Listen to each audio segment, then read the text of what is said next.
Before we begin, let me express the horror and grief so many Americans at the heinous assassination of Charlie Kirk have felt.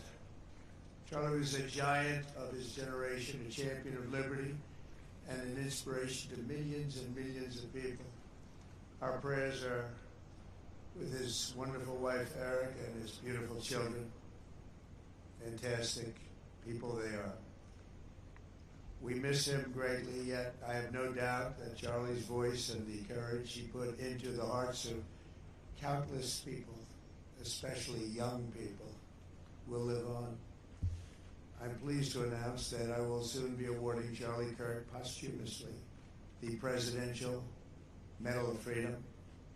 The date of the ceremony will be announced, and I can only guarantee you one thing, that we will have a very big crowd. Very, very big. Thank you, my fellow Americans.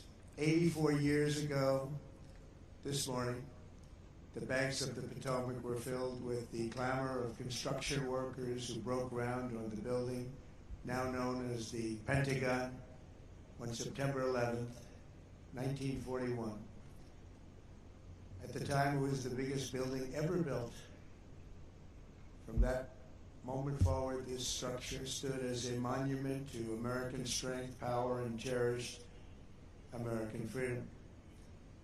Exactly 6 decades later, on September 11th, 2001, those same walls, built with the sweat and muscle, blood of our parents and grandparents, were scarred by flame and shaken by terror as our country came face to face with pure evil.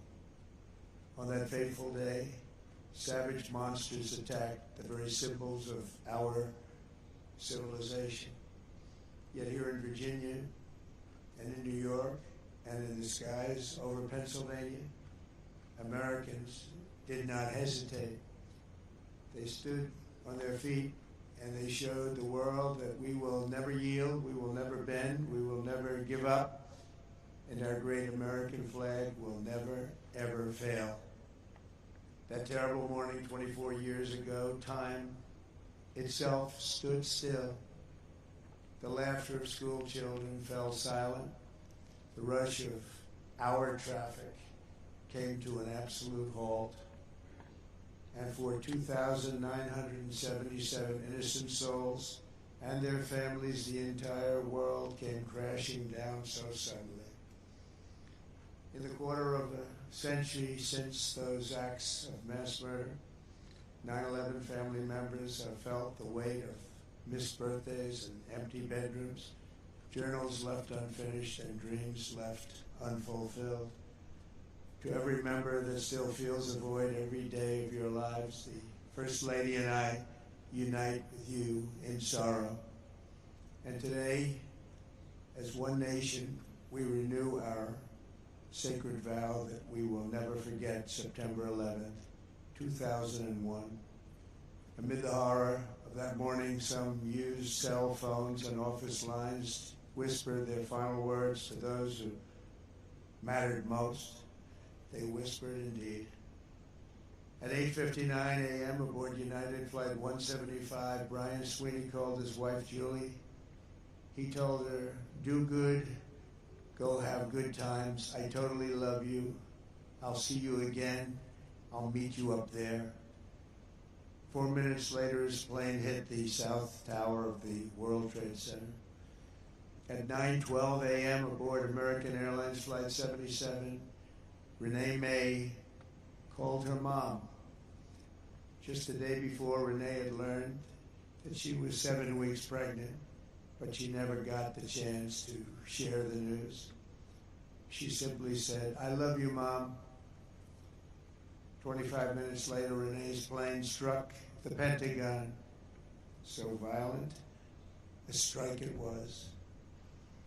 At 9:53 a.m. aboard United Flight 93, Elizabeth Wayneo called her stepmom. They're getting ready to break into the cockpit. What do? I love you so much. They're going to break in. 10 minutes later, Flight 93 ended in the hallowed field near Shanksville, Pennsylvania. At 10:25 a.m., Tom McGinnis was trapped on the 92nd floor of the North Tower when he told his wonderful wife, Elena, on the phone, "There are people jumping from the floors above us. We get out of here, it'll be a total miracle. I love you, darling. Take care of Caitlin, beautiful daughter." 3 minutes later, the tower fell. Out of the ash, we witnessed the awesome power of that incredible love. We've seen it rise again. Out of the wreckage, we watched unbelievable courage suddenly take form. And out of the darkness, we saw the timeless truth of American character shine for the world to see. In America, we take blows, but we never buckle. We bleed, but we do not bow.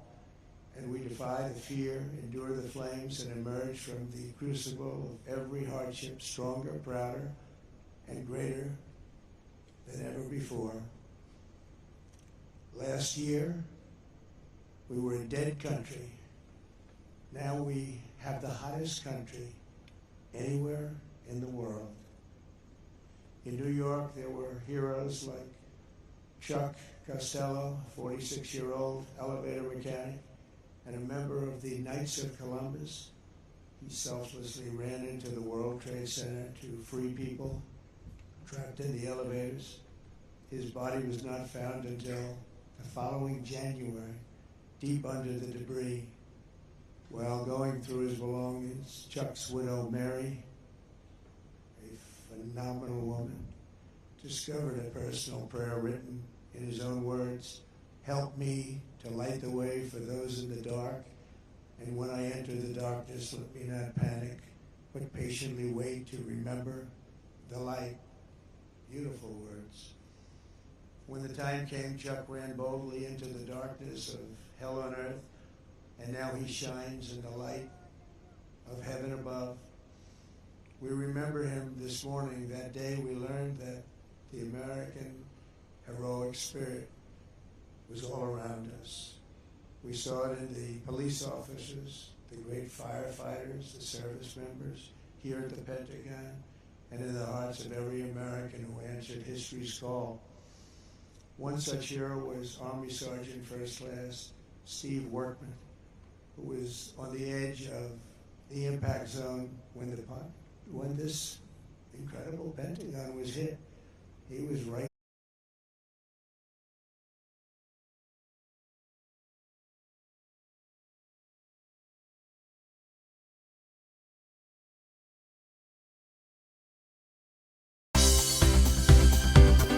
For more news and updates, all you need to do is follow CNBC TV 18 on all of our digital platforms.